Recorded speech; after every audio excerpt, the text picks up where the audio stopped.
ਵਾਹਿਗੁਰੂ ਜੀ ਕਾ ਖਾਲਸਾ, ਵਾਹਿਗੁਰੂ ਜੀ ਕੀ ਫਤਿਹ। ਅੱਜ ਸੋਹਲਾ ਸਾਹਿਬ ਦੀ ਕਥਾ ਸ਼ੁਰੂ ਹੋ ਰਹੀ ਹੈ। ਸੋਹਿਲਾ ਰਾਗ ਗੌੜੀ ਦੀਪਕੀ ਮਹਿਲਾ ਪਹਿਲਾ। ਇਹ ਖਿਆਲ ਰੱਖਣੇ ਦਾ ਉਚਾਰਨ ਹੈ ਸੋਹਿਲਾ। ਬਹੁਤ ਸਾਰੇ ਕੀਰਤਨੀਏ ਅਤੇ ਪਾਠੀਆਂ ਤੋਂ ਮੈਂ ਜਦ ਸੁਣਦਾ ਤਾਂ ਕਹਿੰਦੇ ਨੇ ਸੁਹੇਲਾ। ਸੁਹੇਲਾ ਤਾਂ ਹੁੰਦਾ ਸੁੱਖ ਦੇਣ ਵਾਲਾ, ਸੋਹਿਲਾ ਹੁੰਦਾ ਵਡਿਆਈ ਵਾਲਾ। ਕਹਿੰਦਾ ਉਹ ਬੰਦਾ ਫਲਾਣੇ ਦੇ ਸੋਹਲੇ ਗਾਉਂਦਾ ਜੀ, ਉਹਦੀ ਵਡਿਆਈ ਕਰਦਾ ਹੈ। ਸੋਹਿਲਾ ਸਿਫਤ ਸਲਾਹ ਨੂੰ ਕਹਿੰਦੇ ਨੇ। ਸੋ ਬਾਣੀ ਦਾ ਨਾਮ ਹੈ ਸੋਹਿਲਾ, ਸਿਫਤ ਸਲਾਹ ਦਾ ਗੀਤ। ਰਾਗ ਦਾ ਨਾਮ ਹੈ ਗੌੜੀ ਦੀਪਕੀ। ਮਹਿਲਾ ਪਹਿਲਾ ਗੁਰੂ ਨਾਨਕ ਦੇਵ ਜੀ ਦੀ ਬਾਣੀ ਹੈ। ਇੱਕ ਓੰਕਾਰ ਸਤਿਗੁਰ ਪ੍ਰਸਾਦ। ਇੱਕ ਓੰਕਾਰ, ਇੱਕ ਤੋਂ ਭਾਵ ਹੈ ਨਿਰਗੁਣ ਸਰੂਪ, ਓੰਕਾਰ ਤੋਂ ਭਾਵ ਹੈ ਸਰਗੁਣ ਸਰੂਪ। ਉਹ ਪਰਮਾਤਮਾ ਜੋ ਨਿਰਗੁਣ ਸਰੂਪ ਵੀ ਹੈ ਅਤੇ ਜੋ ਸਰਗੁਣ ਸਰੂਪ ਵੀ ਹੈ, ਕਿਉਂਕਿ ਨਿਰਗੁਣ ਸਰਗੁਣ ਆਪ ਹੀ ਉਹ, ਆਪ ਹੀ ਸਰਗੁਣ ਹੈ, ਆਪ ਹੀ ਨਿਰਗੁਣ ਹੈ। ਸੋ ਨਿਰਗੁਣ ਸਰੂਪ ਉਹ ਹੁੰਦਾ ਜਿਹੜਾ ਇਹਨਾਂ ਅੱਖਾਂ ਨਾਲ ਨਾ ਦਿਸੇ। ਸਰਗੁਣ ਸਰੂਪ ਉਹ ਹੁੰਦਾ ਜਿਹੜਾ ਇਹਨਾਂ ਅੱਖਾਂ ਨਾਲ ਦਿਸੇ। ਸੋ ਇੱਕ ਦਾ ਭਾਵ ਹੈ ਨਿਰਗੁਣ ਸਰੂਪ, ਓੰਕਾਰ ਦਾ ਮਤਲਬ ਉਹਦਾ ਸਰਗੁਣ ਸਰੂਪ। ਉਹ ਪਰਮਾਤਮਾ ਜੋ ਨਿਰਗੁਣ ਵੀ ਹੈ ਅਤੇ ਜੋ ਸਰਗੁਣ ਵੀ ਹੈ, ਉਹ ਸਤਿਗੁਰ ਪ੍ਰਸਾਦ, ਉਹ ਗੁਰੂ ਦੀ ਕਿਰਪਾ ਨਾਲ ਮਿਲਦਾ ਹੈ। ਸਤਿਗੁਰ ਸਤਿਗੁਰੂ ਦੀ ਪ੍ਰਸਾਦ ਕਿਰਪਾ ਨਾਲ। ਇਹਨੂੰ ਪ੍ਰਸ਼ਾਦ ਨਹੀਂ ਪੜ੍ਹਨਾ। ਪ੍ਰਸ਼ਾਦ ਦਾ ਜਿਹੜਾ ਆਪਾਂ ਦੇਗ ਲੈਂਦੇ ਹਾਂ ਉਹਨੂੰ ਕਹਿੰਦੇ ਨੇ। ਪ੍ਰਸਾਦ ਹਿੰਦੀ ਦਾ ਸ਼ਬਦ ਹੈ। ਪ੍ਰਸਾਦ ਦਾ ਮਤਲਬ ਹੈ ਕਿਰਪਾ, ਕਿਰਪਾ। ਸੋ ਇੱਕ ਓੰਕਾਰ ਦੀ ਪ੍ਰਾਪਤੀ ਗੁਰੂ ਦੀ ਕਿਰਪਾ ਨਾਲ ਹੁੰਦੀ ਹੈ। ਨਿਰਾ ਗੁਰੂ ਧਾਰਨ ਕਰਨ ਨਾਲ ਨਹੀਂ ਹੋ ਜਾਂਦੀ। ਹਾਂ, ਉਂਝ ਨਿਗੋਰੇ ਨੂੰ ਪਰਮਾਤਮਾ ਦੀ ਪ੍ਰਾਪਤੀ ਨਹੀਂ ਹੁੰਦੀ, ਚਾਹੇ ਉਹ 10 ਜਨਮ ਭਜਨ ਬੰਦਗੀ ਕਰਦਾ ਰਹੇ। ਪਰ ਇਹ ਵੀ ਗਰੰਟੀ ਕੋਈ ਨਹੀਂ ਕਿ ਜਿਹੜਾ ਗੁਰੂ ਵਾਲਾ ਉਹਨੂੰ ਇਸ ਜਨਮ 'ਚ ਪ੍ਰਾਪਤੀ ਹੋ ਜਾਏਗੀ। ਉਹਨੂੰ ਵੀ ਕਈ ਜਨਮ ਲੱਗ ਜਾਂਦੇ ਹਨ, ਪਰ ਉਹਦੀ ਸੰਭਾਵਨਾ ਹੁੰਦੀ ਹੈ ਕਿ ਗੁਰੂ ਵਾਲਾ ਹੈ, ਇਹ ਪ੍ਰਾਪਤੀ ਦੀ ਸੰਭਾਵਨਾ ਹੈ। ਜਿਹੜਾ ਨਿਗੋਰਾ ਹੁੰਦਾ ਹੈ ਉਹਦੀ ਪ੍ਰਾਪਤੀ ਦੀ ਸੰਭਾਵਨਾ ਕੋਈ ਨਹੀਂ ਹੁੰਦੀ, ਕਿਉਂਕਿ ਪਰਮਾਤਮਾ ਗੁਰੂ ਦੀ ਕਿਰਪਾ ਤੋਂ ਬਿਨਾਂ ਮਿਲਦਾ ਨਹੀਂ। ਅਤੇ ਗੁਰੂ ਦੀ ਕਿਰਪਾ ਤਾਂ ਹੀ ਹੋਏਗੀ ਜੇ ਅਸੀਂ ਗੁਰੂ ਵਾਲੇ ਹੋਵਾਂਗੇ। ਮੈਂ ਅਗਰ ਕਿਸੇ ਸਕੂਲ 'ਚ ਪੜ੍ਹਦੇ ਹੀ ਨਹੀਂ ਤਾਂ ਕਿਸੇ ਟੀਚਰ ਦੀ ਮੇਰੇ 'ਤੇ ਕੀ ਕਿਰਪਾ ਹੋ ਸਕਦੀ ਹੈ? ਵੀ ਮੈਨੂੰ ਕੋਈ ਕੁੱਟੀ ਜਾਏ, ਮਾਰੀ ਜਾਏ, ਟੀਚਰ ਕੋਲੋਂ ਲੰਘ ਰਹੇ ਸਕੂਲ ਦੇ, ਉਹ ਮੈਨੂੰ ਨਹੀਂ ਛਡਾਉਣਗੇ। ਪਰ ਜੇ ਮੈਂ ਉਹਨਾਂ ਦਾ ਵਿਦਿਆਰਥੀ ਹਾਂ ਤਾਂ ਫਿਰ ਜਿਹੜਾ ਹੈ ਉਹ ਜਿਹੜੇ ਮੈਨੂੰ ਕੁੱਟ ਰਹੇ ਹੋਣਗੇ ਉਹ ਟੀਚਰਾਂ ਨੂੰ ਵੇਖ ਕੇ ਦੌੜ ਜਾਣਗੇ ਵੀ ਇਹਦੇ ਟੀਚਰ ਆ ਗਏ। ਇਸੇ ਤਰ੍ਹਾਂ ਹੀ ਕਿਆ ਜਮ, ਕਿਆ ਦੁੱਖ, ਕਿਆ ਤਕਲੀਫ, ਇਹ ਗੁਰੂ ਨੂੰ ਵੇਖ ਕੇ ਭੱਜ ਪੁੱਜਦੇ ਹਨ। ਇਸ ਲਈ ਜਿਹੜਾ ਗੁਰੂ ਵਾਲਾ ਹੁੰਦਾ ਹੈ ਉਹਨੂੰ ਪਰਮਾਤਮਾ ਮਿਲਣ ਦੀ ਸੰਭਾਵਨਾ ਹੁੰਦੀ ਹੈ। ਨਿਗੋਰੇ ਨੂੰ ਪਰਮਾਤਮਾ ਨਹੀਂ ਮਿਲਦਾ। ਹਾਂ, ਉਹ ਅਗਰ ਉਹ ਬਾਣੀ ਪੜ੍ਹਦਾ ਹੈ, ਬਾਣੀ ਚਾਹੇ ਨਿਗੋਰਾ ਪੜ੍ਹੇ ਚਾਹੇ ਗੁਰੂ ਵਾਲਾ ਪੜ੍ਹੇ, ਬਾਣੀ ਪੜ੍ਹਨ ਜਿਹੜੇ ਸੰਸਾਰੀ ਲਾਭ ਹਨ ਉਹ ਤਾਂ ਪ੍ਰਾਪਤ ਹੋਣਗੇ। ਹਿੰਦੂ ਪੜ੍ਹੋ, ਸਿੱਖ ਪੜ੍ਹੋ, ਈਸਾਈ ਪੜ੍ਹੋ, ਮੁਸਲਮਾਨ ਪੜ੍ਹੋ, ਜੈਨੀ ਪੜ੍ਹੋ, ਬੋਧੀ ਪੜ੍ਹੋ, ਕੋਈ ਵੀ ਬਾਣੀ ਪੜ੍ਹ ਸਕਦਾ ਹੈ। ਅਤੇ ਜੋ ਬਾਣੀ ਦੇ ਵਿੱਚ ਲਾਭ ਲਿਖੇ ਹੋਏ ਹਨ ਬਾਣੀ ਪੜ੍ਹਨ ਦੇ, ਉਹ ਪ੍ਰਾਪਤ ਹੋ ਜਾਣਗੇ। ਪਰ ਜੇ ਮਨ ਦੀ ਇੱਛਾ ਹੋਵੇ ਪਰਮਾਤਮਾ ਦੀ ਪ੍ਰਾਪਤੀ ਦੀ, ਫਿਰ ਸਿੱਖ ਨੂੰ 5 ਪਿਆਰਿਆਂ ਕੋਲ ਜਾਣਾ ਪੈਂਦਾ ਹੈ। ਉਹ ਗੁਰੂ ਰੂਪ ਹੋ ਕੇ ਫਿਰ ਸਾਨੂੰ ਗੁਰਮੰਤਰ ਦਿੰਦੇ ਨੇ। ਫਿਰ ਮਨੁੱਖ ਉਸ ਗੁਰਮੰਤਰ ਦਾ ਜਾਪ ਕਰਦਾ ਹੈ ਅਤੇ ਉਹ 5 ਪਿਆਰੇ ਗੁਰੂ ਰੂਪ ਹੋ ਕੇ ਸਾਨੂੰ ਫਿਰ ਸਿੱਖਿਆ ਵੀ ਨਾਲ ਦਿੰਦੇ ਨੇ ਕਿ ਆਹ ਕੰਮ ਕਰਨੇ ਨੇ, ਆਹ ਕੰਮ ਨਹੀਂ ਕਰਨੇ। ਜਿਵੇਂ ਡਾਕਟਰ ਕੋਲ ਜਾਈਏ ਤਾਂ ਉਹ ਜਿੱਥੇ ਨਾਲ ਦਵਾਈ ਦਿੰਦੇ ਨੇ ਉੱਥੇ ਨਾਲ ਹਦਾਇਤ ਵੀ ਕਰਦੇ ਨੇ। ਮੰਨ ਲਓ ਕਿਸੇ ਦੇ ਕੋਲੈਸਟਰੋਲ ਚਿਕਨਾਈ ਵੱਧ ਗਈ ਹੈ, ਉਹ ਆਪਣੇ ਲੈ ਕੇ ਗਿਆ ਹੈ ਕਾਰਡ, ਡਾਕਟਰ ਕਹਿੰਦਾ ਭਾਈ ਇਹ 200 ਤੋਂ ਵੱਧ ਹੋ ਗਈ ਤੇਰੀ ਚਿਕਨਾਈ, ਹੁਣ ਤੂੰ ਜਿੰਨੀਆਂ ਤਲੀਆਂ ਚੀਜ਼ਾਂ ਨੇ ਉਹ ਸਭ ਬੰਦ ਕਰ ਦੇ। ਘਿਓ ਜਿਹੜਾ ਹੈ ਤੂੰ ਦਾਲ ਸੇ ਉੱਤੋਂ ਪਾ ਕੇ ਖਾਣਾ ਉਹ ਵੀ ਬੰਦ ਕਰ ਦੇ। ਕੋਈ ਭਾਰੀ ਚੀਜ਼ ਨਹੀਂ ਤੂੰ ਖਾਣੀ, ਅਤੇ ਨਾਲ ਆਹ ਕੈਪਸੂਲ ਖਾ। ਦੋਨੋਂ ਗੱਲਾਂ ਦੱਸਦਾ, ਉਹ ਦਵਾਈ ਵੀ ਦਿੰਦਾ ਅਤੇ ਨਾਲ ਪਰਹੇਜ਼ ਵੀ ਦੱਸਦਾ ਹੈ। ਇਸੇ ਤਰ੍ਹਾਂ ਹੀ ਜਿਹੜਾ ਗੁਰਮੰਤਰ ਹੈ ਇਹ ਤਾਂ ਸਮਝੋ ਦਵਾਈ ਹੈ, ਬਾਣੀ ਨਾਲ ਸਾਨੂੰ ਪਰਹੇਜ਼ ਦੱਸਦੀ ਹੈ ਕਿ ਭਾਈ ਤੁਸੀਂ ਹੋ ਗਏ ਹੁਣ ਗੁਰੂ ਵਾਲੇ, ਤੁਸੀਂ ਇਹਨਾਂ ਗੱਲਾਂ ਦਾ ਖਿਆਲ ਰੱਖਣਾ, ਆਹ ਕੰਮ ਕਰਨੇ ਨੇ, ਆਹ ਨਹੀਂ ਕਰਨੇ। ਬਾਣੀ 'ਚ ਗੱਲਾਂ ਹੀ ਦੋ ਲਿਖੀਆਂ ਹੋਈਆਂ, ਆਹ ਕਰੋ, ਆਹ ਨਾ ਕਰੋ। ਸੋ ਜੋ ਕਰਨ ਨੂੰ ਕਿਹਾ ਉਹ ਕਰੋ, ਜੋ ਨਹੀਂ ਕਰਨ ਨੂੰ ਕਿਹਾ ਉਹ ਨਾ ਕਰੋ। ਬਸ ਗੁਰੂ ਦੀ ਆਪੇ ਹੀ ਖੁਸ਼ੀ ਹੈ। ਗੁਰੂ ਮਹਾਰਾਜ ਦੀ ਤਾਂ ਹੀ ਖੁਸ਼ੀ ਹੈ ਕਿ ਜੇ ਅਸੀਂ ਗੁਰੂ ਮਹਾਰਾਜ ਦਾ ਹੁਕਮ ਮੰਨਾਂਗੇ। ਨਿਰਾ ਮੱਥਾ ਟੇਕਣ ਨਾਲ ਖੁਸ਼ੀ ਨਹੀਂ ਹੁੰਦੀ। ਉਦਾਹਰਨ ਦੇ ਤੌਰ 'ਤੇ ਇੱਕ ਨੂੰਹ ਹੈ, ਸਵੇਰੇ ਉੱਠ ਕੇ ਆਪਣੀ ਸੱਸ ਨੂੰ ਮੱਥਾ ਟੇਕਦੀ ਹੈ, ਪਰ ਦਿਨੇ ਉਹਦਾ ਕੋਈ ਹੁਕਮ ਨਹੀਂ ਮੰਨਦੀ, ਗੱਲ ਦੇ ਵਿੱਚ ਉਹਨੂੰ ਜਵਾਬ ਦੇ ਦਿੰਦੀ ਹੈ ਇਹ ਮੇਰੇ ਤੋਂ ਨਹੀਂ ਹੁੰਦਾ, ਤਾਂ ਉਹਦਾ ਮੱਥਾ ਟੇਕਿਆ ਵੀ ਵਿਅਰਥ ਹੈ। ਸਲਾਮ ਜਵਾਬ ਦੋਵੇਂ ਕਰੇ, ਮੁੱਢੋਂ ਕੁੱਥਾ ਜਾਏ। ਸਲਾਮ ਵੀ ਕੀਤੀ, ਮੱਥਾ ਵੀ ਟੇਕਿਆ, ਪਰ ਜਵਾਬ ਵੀ ਦਿੱਤਾ, ਇਸ ਲਈ ਨਾ ਸਲਾਮ ਕਬੂਲ ਹੋਈ ਅਤੇ ਨਾ ਜਿਹੜਾ ਉਹਦਾ ਕੰਮ ਇਹ ਉਹ ਵਿਅਰਥ ਗਿਆ। ਇਸ ਲਈ ਤਾਂ ਥਾਂ ਥਾਂ ਲਿਖਿਆ ਇੱਕ ਓਂਕਾਰ ਸਤਿਗੁਰ ਪ੍ਰਸਾਦ, ਕਿ ਇੱਕ ਓਂਕਾਰ ਦੀ ਪ੍ਰਾਪਤੀ ਗੁਰੂ ਦੀ ਕਿਰਪਾ ਨਾਲ ਹੁੰਦੀ ਹੈ। ਸੋ ਪਹਿਲਾਂ ਗੁਰੂ ਵਾਲੇ ਹੋਣਾ ਹੈ, ਫਿਰ ਗੁਰੂ ਦੇ ਆਖੇ ਲੱਗ ਕੇ ਕਰਮ ਕਰਨੇ ਹਨ, ਫਿਰ ਕਿਸੇ ਵੇਲੇ ਗੁਰੂ ਮਹਾਰਾਜ ਦੀ ਕਿਰਪਾ ਹੋ ਜਾਏਗੀ, ਉਹ ਫਿਰ ਸਾਡੀ ਸਿਫਾਰਿਸ਼ ਕਰ ਦੇਣਗੇ।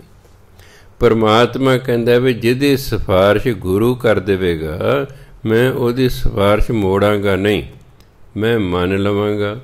ਅਤੇ ਗੁਰੂ ਮਹਾਰਾਜ ਤੁਹਾਡੀ ਸਿਫਾਰਿਸ਼ ਕਰਤੀ, ਪਰਮਾਤਮਾ ਨੇ ਮੰਨ ਲਈ, ਬਸ ਪ੍ਰਾਪਤੀ ਹੋ ਗਈ। ਇਸ ਲਈ ਜਿਹੜਾ ਸੋਹਲਾ ਸ਼ਬਦ ਹੈ ਇਹ ਬਾਣੀ ਦਾ ਨਾਮ ਹੈ, ਇਹ ਪਰਮਾਤਮਾ ਦੀ ਸਿਫਤ ਸਲਾਹ ਹੈ। ਇਹ ਜਿਹੜਾ ਪਹਿਲਾ ਸ਼ਬਦ ਹੈ ਇਹ ਗੁਰੂ ਨਾਨਕ ਦੇਵ ਜੀ ਮਹਾਰਾਜ ਨੇ ਲਿਖਿਆ ਮਹਿਲਾ ਪਹਿਲਾ।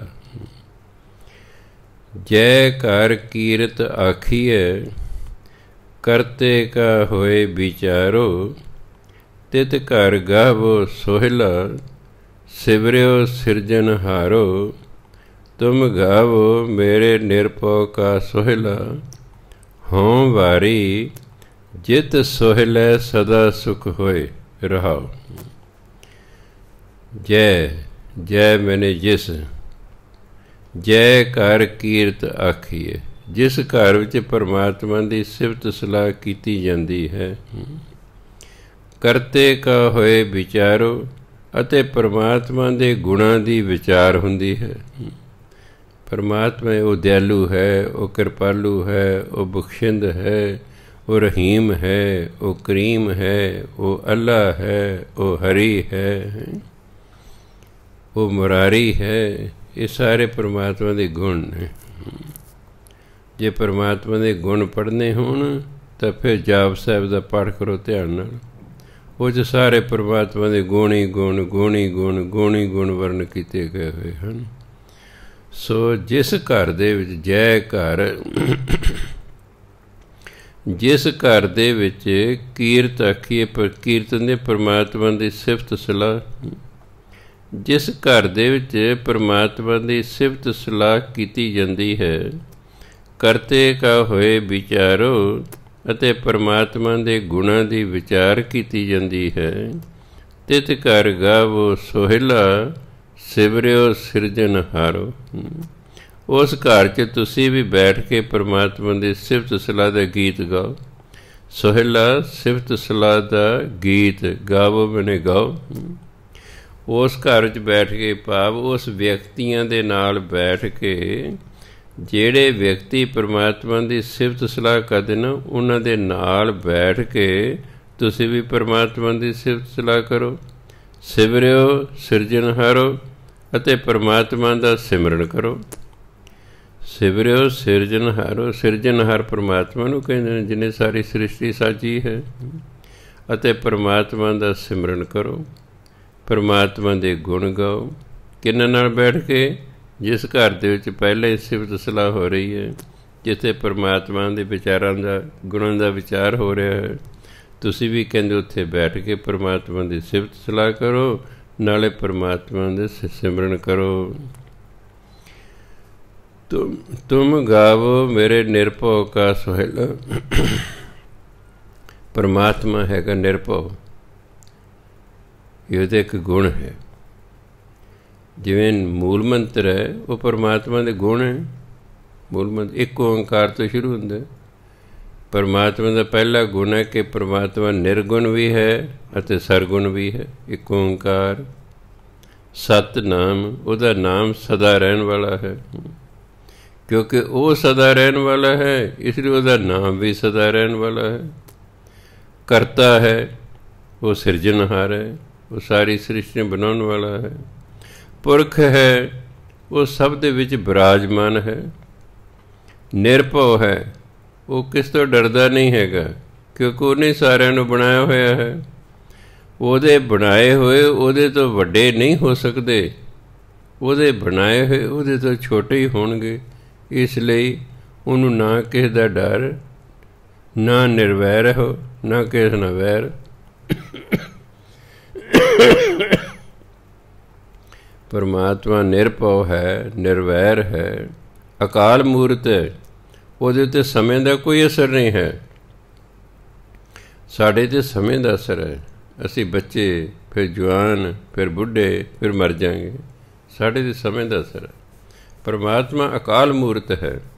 ਉਹ ਐਸੀ ਹਸਤੀ ਹੈ, ਉਹਦੇ ਸਰੂਪ 'ਤੇ ਸਮੇਂ ਦਾ ਅਸਰ ਹੀ ਨਹੀਂ ਹੈਗਾ। ਅਜੂਨੀ, ਉਹ ਜੂਨੀਆਂ 'ਚ ਨਹੀਂ ਪੈਂਦਾ। ਅਸੀਂ ਤਾਂ ਜੰਮਦੇ ਮਰਦੇ ਰਹਿੰਦੇ ਹਾਂ, ਕਦੇ ਕਿਸੇ ਜੂਨੀ 'ਚ, ਕਦੇ ਕਿਸੇ ਜੂਨੀ 'ਚ। ਉਹ ਤਾਂ ਅਜੂਨੀ ਹੈ, ਉਹ ਜੂਨੀਆਂ 'ਚ ਨਹੀਂ ਪੈਂਦਾ। ਸਹਿਭੰਗ ਆਪਣੇ ਆਪ ਤੋਂ ਹੈ। ਸਾਨੂੰ ਤਾਂ ਸਾਡੇ ਮਾਂ ਪਿਓ ਨੇ ਪੈਦਾ ਕੀਤਾ ਨਾ, ਪਰਮਾਤਮਾ ਨੇ ਕਿਸੇ ਨੇ ਪੈਦਾ ਨਹੀਂ ਕੀਤਾ। ਉਹ ਆਪਣੇ ਆਪ ਤੋਂ ਹੈ, ਇਸ ਨੂੰ ਕਹਿੰਦੇ ਸਹਿਭੰਗ। ਇਹੋ ਜਿਹਾ ਪਰਮਾਤਮਾ ਜੋ ਨਿਰਗੁਣ ਵੀ ਹੈ, ਜੋ ਸਰਗੁਣ ਵੀ ਹੈ, ਜਿਹਦਾ ਨਾਮ ਸਦਾ ਰਹਿਣ ਵਾਲਾ ਹੈ, ਜੋ ਕਰਤਾ ਹੈ, ਜੋ ਪੁਰਖ ਸ਼ਬਦ 'ਚ ਬਿਰਾਜਮਾਨ ਹੈ, ਜੋ ਨਿਰਭਉ ਹੈ, ਜੋ ਨਿਰਵੈਰ ਹੈ, ਜਿਸ 'ਤੇ ਸਮੇਂ ਦਾ ਕੋਈ ਅਸਰ ਨਹੀਂ, ਅਕਾਲ ਮੂਰਤ ਹੈ, ਜਿਹੜਾ ਜੂਨੀਆਂ ਵਿੱਚ ਨਹੀਂ ਪੈਂਦਾ, ਜੋ ਅਜੂਨੀ ਹੈ, ਅਤੇ ਜਿਹੜਾ ਆਪਣੇ ਆਪ ਤੋਂ ਸਹਿਭੰਗ ਹੈ। ਇਹੋ ਜਿਹਾ ਪਰਮਾਤਮਾ ਗੁਰ ਪ੍ਰਸਾਦ, ਉਹ ਗੁਰੂ ਦੀ ਕਿਰਪਾ ਨਾਲ ਮਿਲਦਾ ਹੈ। ਇਹ ਸਾਰੇ ਪਰਮਾਤਮਾ ਦੇ ਗੁਣ ਦਿੱਤੇ ਹੋਏ ਹਨ ਮੂਲ ਮੰਤਰ 'ਚ।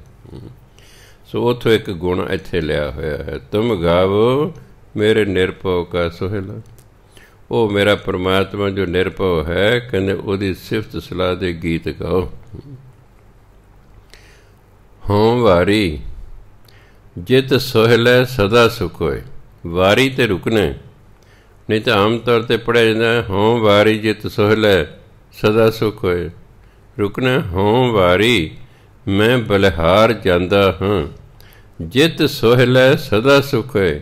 ਜਿਸ ਸੋਹਲੇ ਰਾਹੀਂ ਸਦਾ ਸੁੱਖ ਦੀ ਪ੍ਰਾਪਤੀ ਹੁੰਦੀ ਹੈ, ਮੈਂ ਉਸ ਸੋਹਲੇ ਤੋਂ ਬਲਿਹਾਰ ਜਾਂਦਾ ਹਾਂ। ਸੋਹਲਾ ਸਿਫਤ ਸਲਾਹ ਦਾ ਗੀਤ ਹੈ। ਜਿਤ ਸੋਹਲੇ, ਜਿਸ ਸਿਫਤ ਸਲਾਹ ਦੇ ਗੀਤ ਤੋਂ ਸਦਾ ਸੁੱਖ ਹੋਏ, ਸਦਾ ਹੀ ਸੁੱਖ ਹੁੰਦਾ। ਭਾਵ ਪਰਮਾਤਮਾ ਦੀ ਸਿਫਤ ਸਲਾਹ ਕਰਨ ਨਾਲ ਸਦਾ ਹੀ ਸੁੱਖ ਹੁੰਦਾ। ਇਸ ਲਈ ਮੈਂ ਇਹੋ ਜਿਹੇ ਸੋਹਲੇ ਤੋਂ, ਇਹੋ ਜਿਹੇ ਗੀਤ ਤੋਂ ਬਲਿਹਾਰ ਜਾਂਦਾ ਹਾਂ। ਹੋਂ ਵਾਰੀ ਮੈਂ ਬਲਿਹਾਰ ਜਾਂਦਾ ਹਾਂ, ਜਿਤ ਸੋਹਲੇ, ਜਿਸ ਸੋਹਲੇ ਰਾਹੀਂ ਸਦਾ ਸੁੱਖ ਹੋਏ, ਸਦਾ ਸੁੱਖ ਦੀ ਪ੍ਰਾਪਤੀ ਹੁੰਦੀ ਹੈ। ਅੱਗੇ ਕਹਿੰਦੇ ਨਿਤ ਨਿਤ ਜੀੜੇ ਸਮਾਲੀਅਨ, ਦੇਖੇਗਾ ਦੇਵਨਹਾਰ ਤੇਰੇ। ਇੱਥੇ ਤੇਰੇ ਤੇ ਰੁਕਣੇ, ਆਮ ਤੋਂ ਰੁਕੇ ਤੇਰੇ ਦਾਨੇ ਕੀਮਤ ਨਾ ਪਵੇ, ਇੱਥੇ ਜਾ ਕੇ ਰੁਕੇ ਜਾਂਦਾ। ਤੇਰੇ ਦਾਨੇ ਕੀਮਤ ਨਾ ਪਵੇ ਤਿਸ ਦਾਤੇ ਕਵਨ ਸ਼ੁਮਾਰ। ਇਹ ਤਿੰਨ ਥਾਂ 'ਤੇ ਰੁਕਣਾ, ਇੱਕ ਤੇਰੇ ਤੋਂ ਬਾਅਦ, ਇੱਕ ਪਵੈ ਤੋਂ ਬਾਅਦ, ਇੱਕ ਸ਼ੁਮਾਰ ਤੋਂ ਬਾਅਦ। ਤੇਰੇ ਦਾਨੇ ਕੀਮਤ ਨਾ ਪਵੈ ਤਿਸ ਦਾਤੇ ਕਵਨ ਸ਼ੁਮਾਰ। ਸ਼ੁਮਾਰ ਫਾਰਸੀ ਦਾ ਸ਼ਬਦ ਹੈ, ਇਹਨੂੰ ਸੁਮਾਰ ਨਹੀਂ ਪੜ੍ਹਨਾ। ਹਾਂ, ਜੇ ਫਾਰਸੀ ਦਾ ਗਿਆਨ ਨਹੀਂ ਹੈ ਤਾਂ ਫਿਰ ਤਾਂ ਬੰਦਾ ਸੁਮਾਰ ਹੀ ਪੜ੍ਹੇਗਾ, ਪਰ ਜੇ ਉਸਨੂੰ ਫਾਰਸੀ ਦਾ ਗਿਆਨ ਹੈ ਕਿ ਇਹ ਤਾਂ ਫਾਰਸੀ ਦਾ ਸ਼ਬਦ ਹੈ ਜਿਹਦਾ ਅਰਥ ਹੈ ਸ਼ੁਮਾਰ। ਸ਼ੁਮਾਰ ਹੁੰਦੀ ਹੈ ਗਿਣਤੀ। ਅੱਜ ਕੱਲ੍ਹ ਕਹਿੰਦੇ ਉੱਥੇ ਅਣਗਿਣਤ ਲੋਕ ਸਨ, ਪਹਿਲਾਂ ਕੀ ਕਹਿੰਦੇ ਉੱਥੇ ਬੇਸ਼ੁਮਾਰ ਲੋਕ ਸਨ। ਬੇ ਮੈਨੇ ਬਿਨਾਂ, ਸ਼ੁਮਾਰ ਹੁੰਦੀ ਗਿਣਤੀ, ਬਿਨਾਂ ਗਿਣਤੀ ਦੇ ਵੀ ਇੰਨੇ ਲੋਕ ਸਨ ਜਿਨ੍ਹਾਂ ਦੀ ਗਿਣਤੀ ਹੀ ਨਹੀਂ ਹੋ ਸਕਦੀ ਸੀ। ਸ਼ੁਮਾਰ ਮੈਨੇ ਗਿਣਤੀ। ਨਿਤ ਨਿਤ ਜੀੜੇ ਸੰਭਾਲੀਆਂ। ਪਰਮਾਤਮਾ ਹਮੇਸ਼ਾ ਜੀਵਾਂ ਦੀ ਸੰਭਾਲ ਕਰਦਾ ਹੈ। ਸੰਭਾਲੀਆਂ, ਸੰਭਾਲ ਕਰਦਾ ਹੈ। ਦੇਖੇਗਾ ਦੇਵਨਹਾਰ, ਪਰਮਾਤਮਾ ਦਾਤਾ ਦੇਣ ਵਾਲਾ, ਤੈਨੂੰ ਵੀ ਦੇਵੇਗਾ। ਜੋ ਦੂਜੇ ਜੀਆਂ ਦੀ ਸੰਭਾਲ ਕਰਦਾ ਹੈ ਤੇ ਕਿ ਤੂੰ ਕੋਈ ਚਿੰਤਾ ਕਰਦੇ। ਦੇਖੇਗਾ ਦੇਵ, ਤੈਨੂੰ ਵੀ ਦੇਖੇਗਾ, ਉਹ ਤੇਰੀ ਵੀ ਸੰਭਾਲ ਕਰੇਗਾ, ਤੈਨੂੰ ਵੀ ਖਾਣ ਪੀਣ ਨੂੰ ਦੇਵੇਗਾ। ਤੁਸੀਂ ਕੋਈ ਜੀ ਦਿੰਦਾ ਤਾਂ ਹੈ ਨਹੀਂ ਸਾਰਿਆਂ ਨੂੰ, ਤੁਸੀਂ ਕਿਹੜਾ ਉਹਦੀ ਭਜਨ ਬੰਦਗੀ ਕਰਦੇ ਹੋ ਵੀ ਤੁਹਾਨੂੰ ਦੇਵੇ। ਪਰਮਾਤਮਾ ਕਹਿੰਦਾ ਮੇਰੀ ਭਜਨ ਬੰਦਗੀ ਕਰੋ। ਪਰਮਾਤਮਾ ਕਹਿੰਦਾ ਮੇਰਾ ਤਾਂ ਇੱਕੋ ਕੰਮ ਕਰੋ ਤੁਸੀਂ, ਬਾਕੀ ਸਾਰੇ ਮੈਂ ਤੁਹਾਡੇ ਕਰਾਂਗਾ। ਦੇਖੋ ਕਿਆ ਮੌਜ ਹੈ। ਪਰਮਾਤਮਾ ਕਹਿੰਦਾ ਤੁਸੀਂ ਇੱਕ ਕੰਮ ਕਰੋ, ਮੈਂ ਤੁਹਾਡੇ ਸਾਰੇ ਕੰਮ ਕਰਾਂਗਾ। ਤੁਸੀਂ ਬਸ ਮੇਰਾ ਨਾਮ ਜਪੀ ਜਾਓ, ਮੈਂ ਤੁਹਾਡੇ ਕੰਮ ਕਰੀ ਜਾਵਾਂਗਾ। ਬੰਦਾ ਕਹਿੰਦਾ ਨਾਮ ਨਹੀਂ ਅਸੀਂ ਜਪਣਾ, ਤੂੰ ਸਾਡੇ ਕੰਮ ਕਰ ਨਾ ਕਰ। ਉਹ ਕਹਿੰਦਾ ਚੰਗਾ ਲੱਗੇ ਰਹੋ ਫਿਰ। ਇਹ ਕਹਿੰਦਾ ਊਂ ਹੀ ਸਾਡੇ ਕੰਮ ਕਰ। ਉਹ ਕਹਿੰਦੇ ਮੇਰਾ ਨਾਮ ਜਪੋ। ਇਹ ਥੁੱਕੀ ਬੜੇ ਪਕਾਉਂਦਾ ਹੈ ਵੀ ਕੁਛ ਨਾ ਕਰਨਾ ਪਵੇ, ਬਸ ਮੱਥਾ ਟੇਕੋ ਅਤੇ ਕੰਮ ਹੋ ਜਾਏ। ਇਸ ਤਰ੍ਹਾਂ ਨਹੀਂ ਹੋਇਆ ਕਰਦਾ। ਕਿਸੇ ਲਈ ਪਹਿਲਾਂ ਕੁਛ ਕਰਨਾ ਪੈਂਦਾ। ਪਹਿਲਾਂ ਕਿਸੇ ਲਈ ਕੁਛ ਕਰੋ, ਫਿਰ ਉਹਦੇ ਬਦਲੇ ਤੁਹਾਨੂੰ ਮਿਲੇਗਾ। ਦੇਖੋ ਕਹਿੰਦੇ do good find good. Note ਕਰਿਆ ਕਰੋ ਇੱਕ ਇੱਕ ਲਾਈਨ ਨੂੰ। ਬਾਈਬਲ ਕਹਿੰਦੇ ਡੂ ਗੁੱਡ, ਪਹਿਲਾਂ ਭਲਾ ਕਰੋ, ਫਾਈਂਡ ਗੁੱਡ, ਫਿਰ ਤੁਹਾਨੂੰ ਤੁਹਾਡਾ ਭਲਾ ਹੋਊ। ਕਰ ਭਲਾ, ਹੋ ਭਲਾ, ਕਰ ਪਹਿਲਾਂ ਭਲਾ। ਪਹਿਲਾਂ ਦੂਜੇ ਦੀ ਭਲਾਈ ਕਰੋ ਤਾਂ ਹੀ ਅਗਲਾ ਤੁਹਾਡੀ ਕਰੇਗਾ ਨਾ। ਮੈਂ ਕਿਸੇ ਦੀ ਸਹਾਇਤਾ ਤਾਂ ਕਰਾਂ ਨਾ ਅਤੇ ਉਹ ਜੇ ਕਹਾਂ ਹਾਂ ਜੀ ਲੋਕ ਮੇਰੀ ਸਹਾਇਤਾ ਕਰਦੇ ਰਲ ਕੇ ਅਸੀਂ ਠੇਕਾ ਲੈ ਰੱਖਿਆ, ਆਪਣਾ ਬੈਠਾ ਰਿਹਾ ਗੁਰਦੁਆਰੇ, ਤੂੰ ਸਾਡੇ ਲਈ ਕੀ ਕਰਦਾ। ਦੇਖੋ ਅਸੀਂ ਕਿਸੇ ਲਈ ਕੁਛ ਕਰਾਂਗੇ ਤਾਂ ਹੀ ਦੂਜਾ ਸਾਡੇ ਲਈ ਕੁਛ ਕਰੇਗਾ। ਸਿੱਧਾ ਹਿਸਾਬ ਹੈ। ਇਸ ਹੱਥ ਕਰ, ਇਸ ਹੱਥ ਲੈ। ਆਪਾਂ ਕਿਸੇ ਲਈ ਕੁਛ ਕਰਾਂਗੇ ਤਾਂ ਹੀ ਅਗਲਾ ਸਾਡੇ ਲਈ ਕਰੇਗਾ। ਕਿਹਦਾ ਮਾੜਾ ਕਰਾਂਗੇ, ਮੌਕਾ ਹੋਣ 'ਤੇ ਉਹ ਸਾਡਾ ਮਾੜਾ ਕਰੇਗਾ।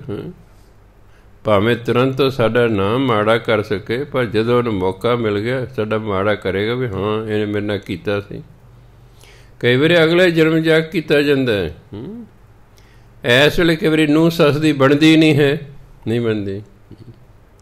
ਦੇਖੋ ਵੱਡੀ ਸਮੱਸਿਆ ਕੀ ਹੈ ਕਿ ਔਰਤ ਦੀ ਹੀ ਔਰਤ ਨਾਲ ਨਹੀਂ ਬਣਦੀ। ਔਰਤ ਹੀ ਔਰਤ ਦੀ ਵੈਰੀ ਹੈ। ਕੋਈ ਔਰਤ ਕੁੜੀ ਨਹੀਂ ਚਾਹੁੰਦੀ। ਮੈਨੂੰ ਕੋਈ ਐਸੀ ਜਨਾਨੀ ਨਹੀਂ ਮਿਲੇ ਜਿਹੜੀ ਇਹ ਕਹੇ ਵੀ ਹਾਂ ਜੀ ਪਹਿਲਾਂ ਹੀ ਮੇਰੇ ਲੜਕੀ ਹੋਵੇ। ਨੋ, ਹਾਂ ਇੱਕ ਲੜਕਾ ਹੋ ਗਿਆ ਫਿਰ ਕਹਿੰਦੇ ਕੋਈ ਗੱਲ ਨਹੀਂ ਭਾਵੇਂ ਦੂਜੀ ਲੜਕੀ ਹੋ ਜਾਏ। ਸਵਾਦ ਹੈ ਪਹਿਲਾਂ ਮੰਗੋ ਵੀ ਪਹਿਲਾਂ ਮੇਰੇ ਲੜਕੀ ਹੋਵੇ।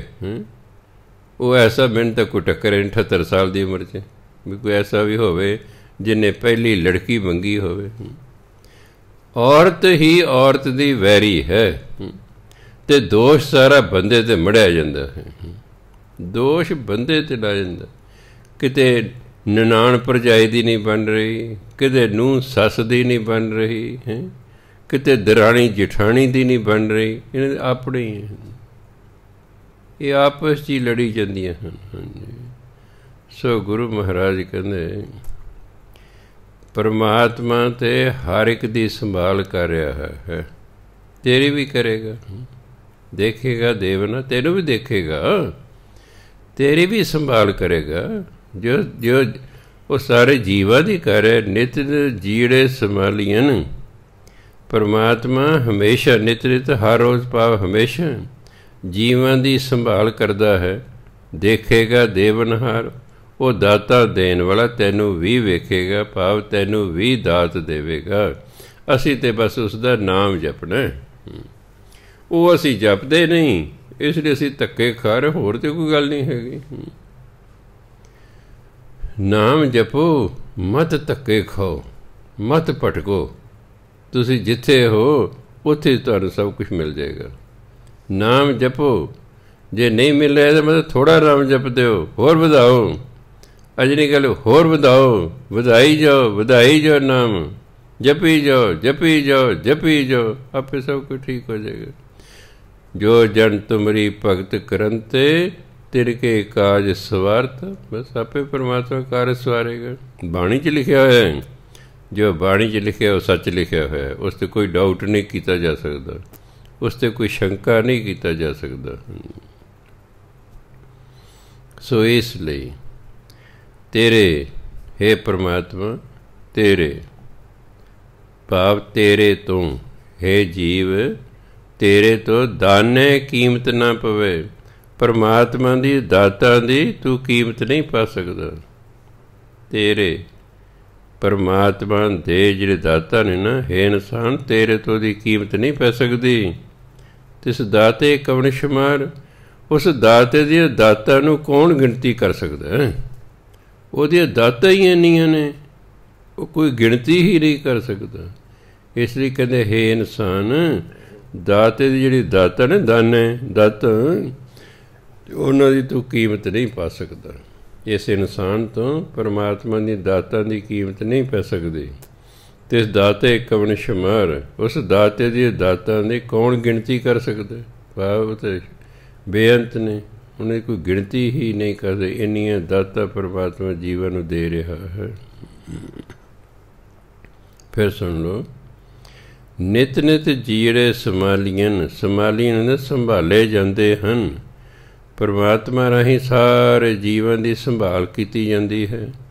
ਦੇਖੇਗਾ ਦੇਵਨਹਾਰ, ਉਹ ਜਿਹੜਾ ਦੇਵਨਹਾਰ ਹੈ, ਉਹ ਦਾਤਾ ਜੋ ਦੇਣ ਵਾਲਾ ਹੈ, ਹੇ ਇਨਸਾਨ, ਉਹ ਤੈਨੂੰ ਵੀ ਦੇਖੇਗਾ, ਭਾਵ ਤੇਰੀ ਵੀ ਦੇਖਭਾਲ ਕਰੇਗਾ। ਤੇਰੇ ਦਾਨੇ ਕੀਮਤ ਨਾ ਪਵੇ। ਪਰਮਾਤਮਾ ਜਿਹੜੀ ਦਾਤਾਂ ਦੀ ਕੀਮਤ ਹੈ ਨਾ, ਹੇ ਇਨਸਾਨ, ਉਹ ਤੇਰੇ ਤੋਂ ਨਹੀਂ ਪੈ ਸਕਦੀ, ਕਿਉਂਕਿ ਤਿਸ ਦਾਤੇ ਕਵਣ ਸ਼ੁਮਾਰ, ਕਿਉਂਕਿ ਉਸ ਦਾਤੇ ਦੇ ਦਾਤਾਂ ਦੀ ਕੌਣ ਗਿਣਤੀ ਕਰ ਸਕਦਾ? ਭਾਵ ਕਿਸੇ ਤੋਂ ਗਿਣਤੀ ਹੋ ਹੀ ਨਹੀਂ ਸਕਦੀ, ਉਹਦੀਆਂ ਇੰਨੀਆਂ ਦਾਤਾਂ ਹਨ। ਸੰਬਤ ਸਾਹਾ ਲਿਖਿਆ, ਮਿਲ ਕਰ ਪਾਵਹੁ ਤੇਲ, ਦੇਹੋ ਸੱਜਣ ਅਸੀਸੜੀਆਂ, ਜਿਉ ਹੋਵੇ ਸਾਹਿਬ ਸਿਉ ਮੇਲ। ਸੰਬਤ ਜਿਹਨੂੰ ਕਹਿੰਦੇ ਸੰਮਤ, ਇੱਕ ਹੁੰਦਾ ਸਨ, ਸੱਸੇ ਟਿੱਪੀ ਨੰਨਾ ਸਨ, ਇਹ ਅੰਗਰੇਜ਼ੀ ਹੈਦਾ ਸ਼ਬਦ ਪੰਜਾਬੀ ਦਾ, ਪਰ ਅੱਜ 2020 ਸਨ, ਸੰਬਤ ਨਹੀਂ ਹੈ। ਸਨ ਅਤੇ ਸੰਬਤ ਦੇ ਵਿੱਚ ਜਿਹੜਾ ਹੈ, ਇਹ ਪੌਣੇ 57 ਸਾਲ ਦਾ ਫਰਕ ਹੈ, ਜਿਹਨੂੰ ਦੇਸੀ ਸਾਲ ਕਹਿੰਦੇ ਨੇ। ਦੇਸੀ ਸਾਲ ਅੰਗਰੇਜ਼ੀ ਸਾਲਾਂ ਨਾਲੋਂ ਪੌਣੇ 57 ਸਾਲ ਅੱਗੇ ਹਨ। ਹੁਣ ਜਿਵੇਂ 2020 ਚੱਲ ਰਿਹਾ, ਤਾਂ ਦੇਸੀ ਜਿਹੜਾ ਹੈ ਉਹ 2077 ਚੱਲ ਰਿਹਾ ਹੁਣ ਉਹ ਪੌਣੇ 57 ਸਾਲ ਅੱਗੇ ਹੈ। ਜਿਹੜਾ ਸੰਬਤ ਲਿਖੇ ਸਾਲ ਹੈ ਨਾ, ਦੇਸੀ ਸਾਲ, ਵਿਕਰਮਾਦਿੱਤਿਆ ਹੋਇਆ। ਮੱਧ ਪ੍ਰਦੇਸ਼ ਦਾ ਇੱਕ ਸ਼ਹਿਰ ਹੈ ਉਜੈਨ, ਅੱਜ ਤੋਂ ਹਜ਼ਾਰਾਂ ਸਾਲ ਪਹਿਲਾਂ ਉੱਥੇ ਇੱਕ ਰਾਜਾ ਹੈ ਵਿਕਰਮਾਦਿੱਤ, ਬੜਾ ਧਾਰਮਿਕ ਰਾਜਾ ਸੀ। ਉਹ ਵਿਕਰਮਾਦਿੱਤ ਤੋਂ ਹੀ ਬਿਕਰਮੀ ਸੰਬਤ ਚੱਲਿਆ ਹੈ। ਆ ਦੇਸੀ ਸਾਲ ਜਿਹੜੇ ਇਹਨੂੰ ਕਿਹੜੀ ਕਹੀ ਕਹਿੰਦੇ ਬਿਕਰਮੀ ਸੰਬਤ। ਰਾਜਾ ਬਿਕਰਮ ਤੋਂ ਬਣਿਆ ਹੈ। ਬਿਕਰਮਜੀਤ ਦਾ ਨਾਂ ਸੀ, ਧਾਰਮਿਕ ਰਾਜਾ ਸੀ। ਉਹਦੇ ਜਨਮ ਤੋਂ ਜਿਹੜਾ ਹੈ ਇਹ ਬਿਕਰਮੀ ਸੰਬਤ ਚੱਲਿਆ, ਜਿਹੜਾ ਅੱਜ ਕੱਲ੍ਹ 2077 ਚੱਲ ਰਿਹਾ ਹੁਣ। ਹਾਂਜੀ, ਸੋ ਦੇਸੀ ਸਾਲ ਉਹਨੂੰ ਕਹਿੰਦੇ ਨੇ, ਜਿਹੜਾ ਚੇਤਰ ਤੋਂ ਸ਼ੁਰੂ ਹੁੰਦਾ।